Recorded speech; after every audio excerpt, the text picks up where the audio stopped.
Media ব্যবস্থাপনা বা রাজনৈতিক সমঝোতার সূক্ষ্মতা সামলাতে দুর্বল হতে পারেন। লটারিতে এই বাস্তবতা অগ্রাহ্য হলে প্রশাসনিক নিরপেক্ষতা দৃশ্যমান হলেও প্রশাসনিক কার্যকারিতা নড়বড়ে হওয়ার আশঙ্কা বাড়ে।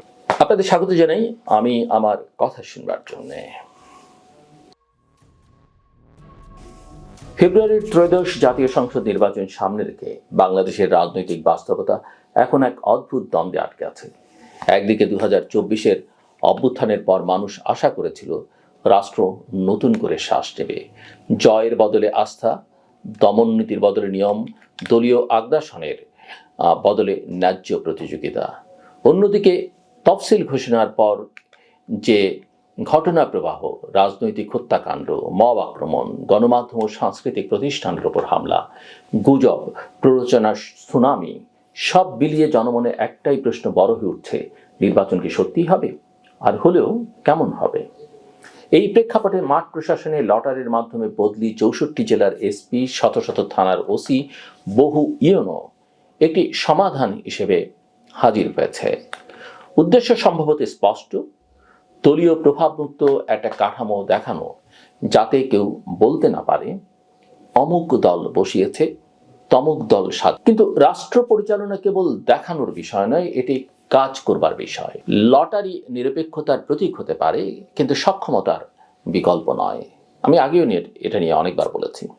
একটি জেলার অপরাধ প্রবণতা, সীমান্ত ঝুঁকি, স্থানীয় রাজনৈতিক উত্তেজনা, মাদক পাচার, কিশোর গ্যাং, সাম্প্রদায়িক উত্তাপ, শ্রমিক আন্দোলন, এসব এক এক জায়গায় এক এক রকম। যে অফিসারটি উপকূলে দুর্যোগ পরিস্থিতি ও মানবিক সংকট সামলাতে দক্ষ, তিনি হয়তো উত্তরের সীমান্ত জেলার চোরাচালান সংশ্লিষ্ট নেটওয়ার্ক ভাঙতে একইভাবে প্রস্তুত নাও থাকতে পারেন। আবার যে পুলিশ কর্মকর্তা দ্রুত পরিস্থিতি নিয়ন্ত্রণে পারদর্শী, তিনি হয়তো নির্বাচনকালীন সংবেদনশীল অভিযোগ, মিডিয়া ব্যবস্থাপনা বা রাজনৈতিক সমঝোতার সূক্ষ্মতা সামলাতে দুর্বল হতে পারেন।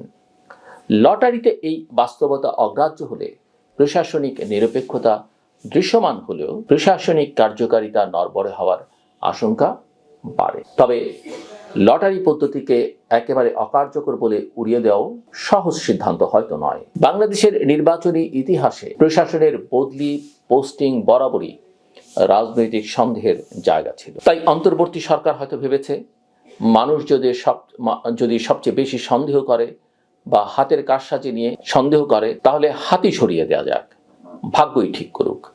সমস্যা হলো, রাষ্ট্র যখন ভাগ্যের উপর ভর করে, তখন রাষ্ট্র নিজের সক্ষমতা কি প্রশ্নের মুখে ফেলে।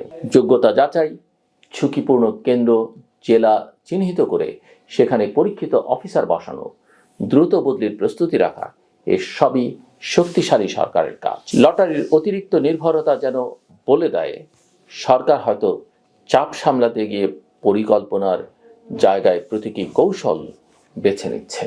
এই নির্বাচনকে আরো জটিল করেছে একই দিনে সংসদ নির্বাচন ও গণভোট করবার সিদ্ধান্ত। কাগজে যুক্তি আছে, ব্যয় সাশ্রয়, একবারই সব হয়ে যাবে, একটি রাজনৈতিক অধ্যায় দ্রুত শেষ হবে। কিন্তু বাস্তবে একই দিনে দুই ধরনের ভোট মানে দুই ধরনের মনস্তত্ত্ব, দুই ধরনের প্রচারণা, দুই ধরনের প্রশাসনিক প্রস্তুতি। সংসদ নির্বাচন মূলত ক্ষমতা বদলের প্রশ্ন, প্রতীক, প্রার্থী, এলাকার হিসাব। গণভোট রাষ্ট্রের কাঠামো বদলের প্রশ্ন। ভোটাররা সাধারণত সংসদ নির্বাচনে কে জিতবে বোঝে, গণভোটে কি বদলাবে বোঝানো কঠিন। এই কঠিন অংশটাই সবচেয়ে জরুরি, আর সেটাই সহজে অবহেলিত হয়। ফলে গণভোট গুরুত্বহীন হয়ে যাওয়ার ঝুঁকি থাকে, এবং এই ঝুঁকি শুধু রাজনৈতিক নয়, গণতান্ত্রিক বৈধতার। মানুষ যদি বুঝতেই না পারে সে কি অনুমোদন দিচ্ছে, তাহলে পরদিন সেই ফলাফলের ওপর দাঁড়িয়ে বড় সাংবিধানিক দাবি দেওয়ার জায়গা নড়বড় হয়ে যেতে পারে। আরেকটি বড় প্রশ্ন আছে, ভোটের দিন সময় ও ব্যবস্থাপনা। নারী পুরুষ বুথে নির্দিষ্ট সময় হিসাব, বুথ কমানো, ভোটার বাড়ানো, কেন্দ্র সংখ্যা প্রায় একই রেখে বুথ পুনর্বিন্যাস, এসব কাগজে সাশ্রয় দেখাতে পারে, কিন্তু মাঠে চাপ বাড়াতে পারে। লাইনে উত্তেজনা বাড়লে, গুজব ছড়ালে, প্রার্থীদের কর্মীরা মুখোমুখি হলে একটা ছোট ভুল দ্রুত বড় সংকটে রূপ নিতে পারে। বাংলাদেশের নির্বাচনী বাস্তবতায় একটি কেন্দ্র অনেক সময় একটি ফ্রন্টলাইন। সেখানে প্রশাসনিক দক্ষতার ঘাটতি বা সমন্বয়ের দুর্বলতা মানে শুধু ভোট ব্যবস্থার ব্যর্থতা নয়, জনমনে আবারও সেই পুরনো ধারণা ফিরে আসা, রাষ্ট্র পারে না, রাষ্ট্র চায় না, রাষ্ট্র নিরপেক্ষ নয়। এই আস্থার সংকটের ভিত আরও গভীর। নির্বাচনের সময় রাষ্ট্রকে অন্তত তিনটে কাজ নিশ্চিত করতে হয়: নিরাপত্তা, ন্যায্য প্রতিযোগিতা এবং বিশ্বাসযোগ্য ফলাফল। নিরাপত্তা মানে শুধু বাহিনী মোতায়েন নয়, অপরাধী, সন্ত্রাসী, উস্কানিদাতা নেটওয়ার্ক ভাঙা, অবৈধ অস্ত্র নিয়ন্ত্রণ, গুজব উস্কানি ঠেকানো, প্রচারণামূলক সহিংসতা রোধ করা। ন্যায্য প্রতিযোগিতা মানে শুধু সমান মাঠ বা লেভেল প্লেইং ফিল্ড নয়, প্রার্থী, ভোটার, সাংবাদিক সবাইকে জয়যুক্ত করা, ভয়মুক্ত রাখা। আর বিশ্বাসযোগ্য ফলাফল মানে শুধু গণনা নয়, অভিযোগ নিষ্পত্তি, দ্রুত সিদ্ধান্ত, আইনগত প্রক্রিয়া এবং কমিশনের দৃশ্যমান কর্তৃত্ব। কিন্তু তফসিল ঘোষণার পরও যদি কমিশনকে জনগণ দৃশ্যমান কর্তৃত্বশীল হিসেবে না দেখে, তাহলে প্রশ্নটা থেকেই যায়, কারা আসলে মাঠ নিয়ন্ত্রণ করছে? রাজনীতির ভেতরের পরিবর্তনও এই অনিশ্চয়তাকে বাড়াচ্ছে।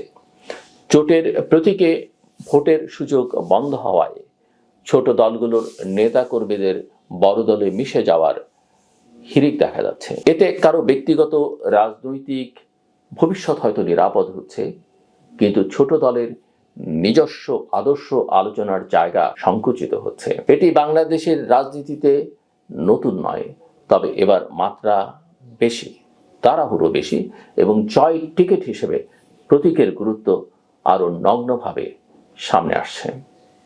দীর্ঘমেয়াদী এর ফল হতে পারে এক ধরনের একমুখী দলকেন্দ্রিক রাজনীতি, যেখানে নীতির চেয়ে মার্কা বড় হয়ে ওঠা।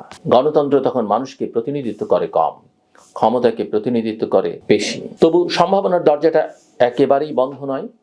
বড় রাজনৈতিক শক্তিগুলো নির্বাচনের পক্ষে অবস্থান নিচ্ছে, এটি ইতিবাচক সংকেত।